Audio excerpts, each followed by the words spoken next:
अस्सलाम वालेकुम जी, मेरा नाम अब्दुल रहमान है और आज हम लोग मौजूद हैं अपनी इलेक्ट्रिकल थर्ड ईयर की क्लास में। ये हमारी इलेक्ट्रिकल थर्ड ईयर की क्लास है। इस इलेक्ट्रिकल थर्ड ईयर की क्लास का एक सब्जेक्ट होता है, उस सब्जेक्ट का नाम एसी मशीन है। उस एसी मशीन के सब्जेक्ट में बोर्ड की तरफ से लिस्टेड प्रैक्टिकल आज हम लोग एक परफॉर्म करने वाले हैं। इस प्रैक्टिकल का जो अनवान है वो है स्लिप रिंग मोटर का तारुफ, स्लिप रिंग मोटर को चलाने का तरीकाकार और स्लिप रिंग मोटर की खसूसियात को मालूम। एक खास किस्म की मोटर होती है, इसे हम स्लिप रिंग मोटर कहते हैं। इस स्लिप रिंग मोटर की तरफ बढ़ने से पहले हम इंडक्शन मोटर की बात कर लेते हैं।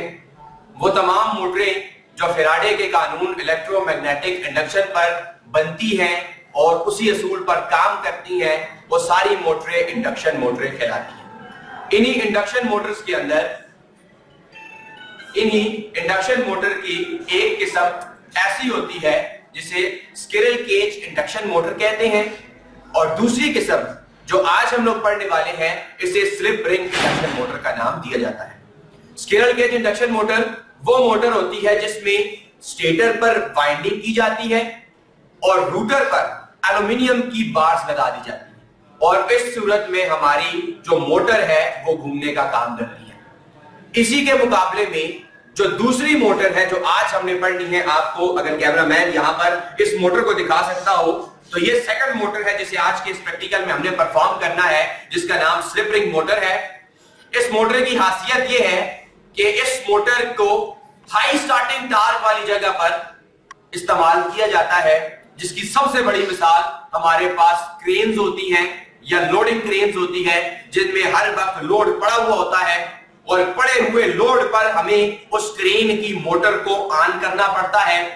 यानी कि वो तमाम जगह जहां पर हमें हाई स्टार्टिंग टार्क की जरूरत होती है उस जगह पर हम इस स्लिप रिंग मोटर का इस्तेमाल करते हैं। अब हमारे जहन में एक छोटा सा सवाल पैदा होता है कि आखिरकार इस स्लिप रिंग मोटर के अंदर क्या चीज है जो इसमें और आम स्क्विरल केज इंडक्शन मोटर में फर्क पैदा करती है, या उसका टार्क में और इसके टार्क में जो डिफरेंस लाती है वो क्या चीज है। तो इसमें जो पहला फर्क है वो ये है कि जो स्क्विरल केज इंडक्शन मोटर होती है उसके रूटर पर एल्यूमिनियम की बार्स लगी होती है और जो स्लिप रिंग इंडक्शन मोटर होती है इसके रूटर पर बार्स नहीं होती एल्यूमिनियम की, बल्कि उसकी जगह पर वाइंडिंग की गई होती है।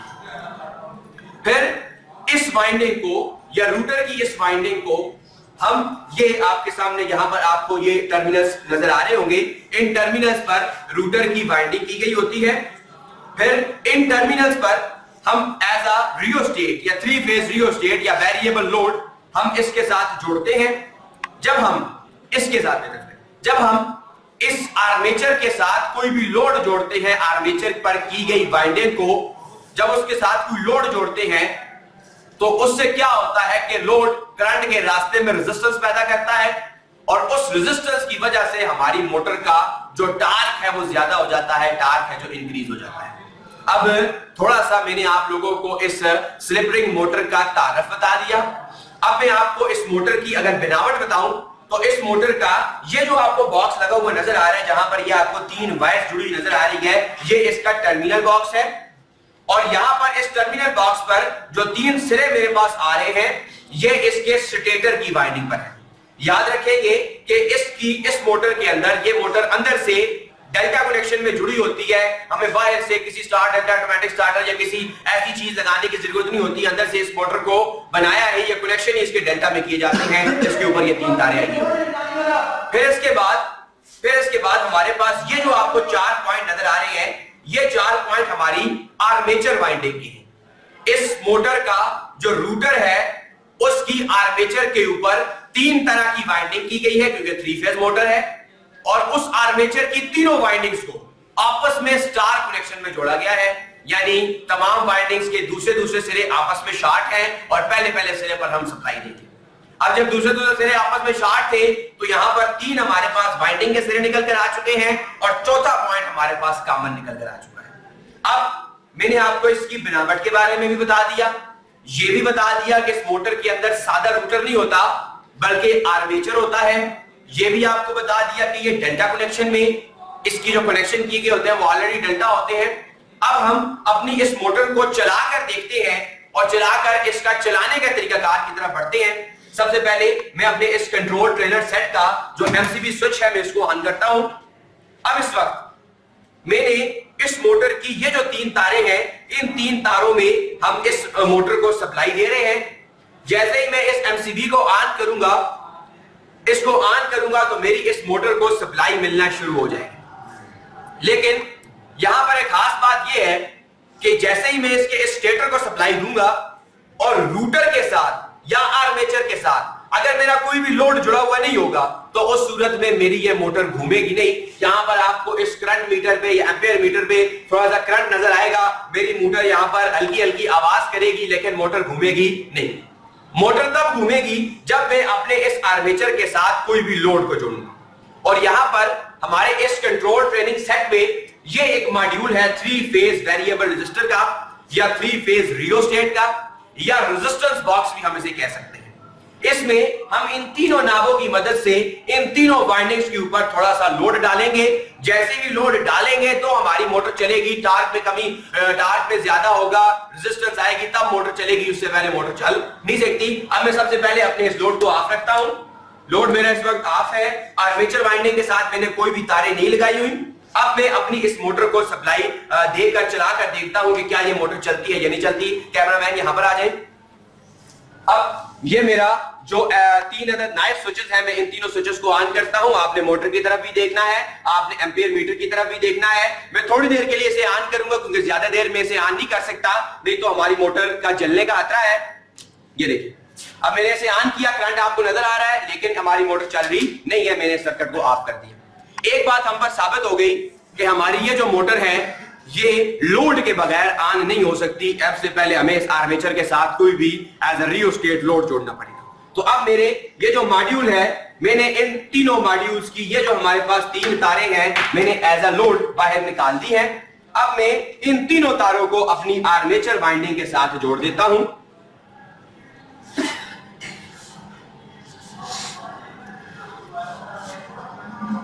और हमारी इस मोटर में, अगर कैमरामैन आपको यह सिरा नजर दिखा सकते हैं, तो इस मोटर में ये वो सिरा है जो हमारी इस के आर्मेचर की वाइंडिंग का कॉमन पॉइंट जो निकल कर आ रहा है स्टार कनेक्शन के बाद। तो यहां पर भी इन तीनों रियोस्टेट का एक कॉमन पॉइंट निकल रहा है। तो मैंने इस कॉमन को उस कॉमन पॉइंट के साथ क्या कर दिया, शॉर्ट कर दिया। अब मेरा जो रियोस्टेट है, जो वेरिएबल लोड है, वो मेरी मोटर के साथ जुड़ चुका है।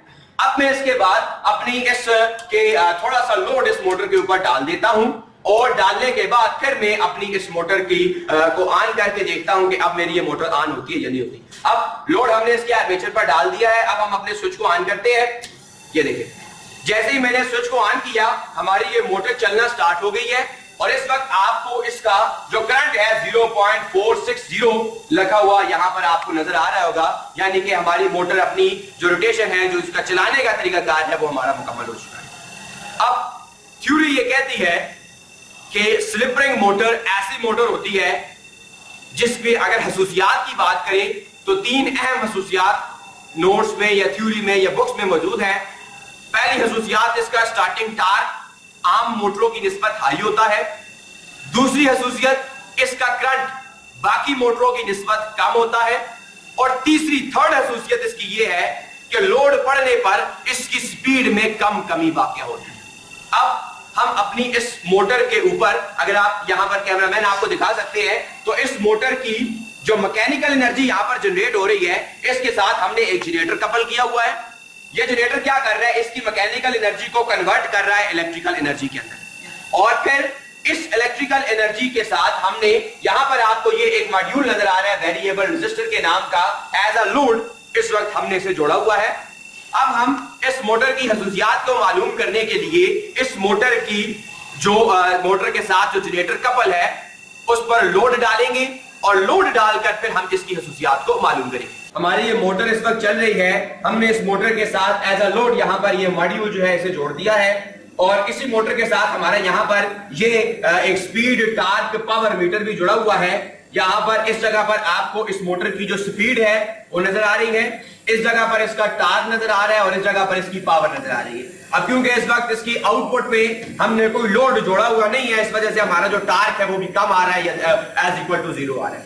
अब हम क्या करते हैं, हमारा जो करंट है वो इस वक्त 0.45 एम्पियर है, और अब मैं अपनी इस मोटर को पर आहिस्ता आहिस्ता इन वेरिएबल्स की मदद से लोड डालता हूं, और लोड डालने से मैं इस मोटर की कमी देखता हूं। अब आप देखिए, मैंने 1 नंबर का लोड डाल दिया है। इस वक्त इस मोटर की जो स्पीड है, कोई इतनी खासी कमी वाकया इसके अंदर पेश नहीं आई। टार्क आप देख सकते हैं वाज़ेह तौर पर बढ़ चुका है, पावर आप देख सकते हैं वाज़ेह तौर पर बढ़ चुका है। अब इसी तरह से मैं इसके ऊपर मजीद लोड डालता हूं, थोड़ा सा फर्क पड़ा है लेकिन कोई इतना खास फर्क नहीं है। मैं मजीद अपने लोड को बढ़ाता हूं, फिर इसी तरह से मैंने मजीद अपने इस लोड को बढ़ा दिया। अब लोड बढ़ने से इसकी स्पीड तो कमी वाकया हो रही है, लेकिन आम इंडक्शन मोटर की निस्बत इसके अंदर कमी कम वाकया हो रही है। अगर आम इंडक्शन मोटर के ऊपर मैं इतना लोड डालता था, इससे पिछले प्रैक्टिकल्स में हमने डाला है, तो वो मोटर की आवाज भी बैठ जाती थी, मोटर पूरी बैठ जाती थी। अब हमारी इस वक्त इस मोटर पर सेम उतनी पावर की ये मोटर है, लेकिन इस वक्त इस मोटर की जो स्पीड है उसमें इतनी कमी वाकया नहीं आई जिसे हम ये कह सकते हैं कि ये मोटर बिल्कुल बैठ गई है। अब हम इसके ऊपर मजीद लोड डालते हैं, स्पीड में भी थोड़ी सी कमी आई है, लेकिन और टार्क आप देख सकते हैं 575 इसका टार्क है इस वक्त। अब मजीद इसके ऊपर लोड डाल रहे हैं, 673 इस वक्त इसका टार्क हो चुका है। इसी तरह अब मैं अपने इस ट्रेनर का जो मैक्सिमम लोड है वो मैंने इसके ऊपर डाल दिया है। 863 इस वक्त इसके ऊपर टार्क गुजर रहा है, और आपकी जो स्पीड है वो 1425 आ रही है। यानी कि हमने ये देख लिया कि स्लिप रिंग मोटर आम मोटरों की निस्बत से या इंडक्शन स्क्विरल केज इंडक्शन मोटरों की निस्बत ज्यादा ताकतवर होती है, ज्यादा लोड को उठा सकती है, और ज्यादा लोड डालने से इस मोटर की स्पीड में कम कमी वाकया होती है। इस वजह से इस मोटर को हाई लोड या क्रेन्स के साथ इस्तेमाल किया जाता है। यहां पर आपको एक और बात ही बताता चलूं कि इंडक्शन मोटर के अंदर फैक्ट्रीज में या हमारे इस फैक्ट्रियल एरियाज में 90% से 95% तक, 90 से 95% जो मोटर इस्तेमाल होती है वो स्क्विरल केज इंडक्शन मोटर होती है, जिसे हम आम सादा जबान में इंडक्शन मोटर का नाम भी देते हैं।